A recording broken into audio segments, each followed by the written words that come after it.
Ce matin, l'association SOS Grand Bleu organisait une opération de nettoyage des fonds marins sur la baie de Fosse de Saint-Jean-Cap-Ferrat, à l'occasion de montrer au grand public les déchets que l'on peut récupérer dans les petits fonds marins et leur impact sur toute la vie marine. Opération menée chaque année et reportage signé Nathalie Jourdan et Benoît Lotte. La baie des Fosses, son eau claire, sa plage. À Saint-Jean-Cap-Ferrat, sous ces petits galets, il y a aussi des déchets. Il y a beaucoup de mégots et de tout petits microplastiques. La plage a l'air propre, mais quand on regarde de plus près, il y en a plein. Alors il s'arme d'un filet et part à la pêche aux déchets, comme une cinquantaine d'autres bénévoles rassemblés par l'association Grand Bleu sur la plage et dans l'eau.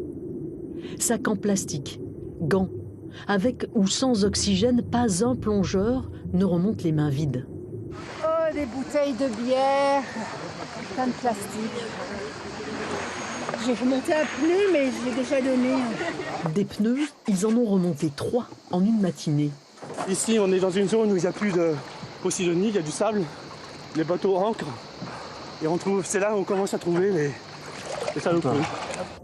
Les plaisanciers sont loin d'être les seuls responsables. La très grande majorité de cette pollution provient de l'activité humaine à terre. Elle arrive par les rivières, charriée par les courants ou portée par le vent. La moisson du jour est faite d'objets plutôt volumineux, faciles à ramasser. Ce qui inquiète davantage les défenseurs des fonds marins, ce sont les micro-déchets, moins visibles, plus nombreux, dangereux, pas seulement pour les poissons. Quand on consomme du poisson, certainement, on est contaminé aussi par les fragments de plastique.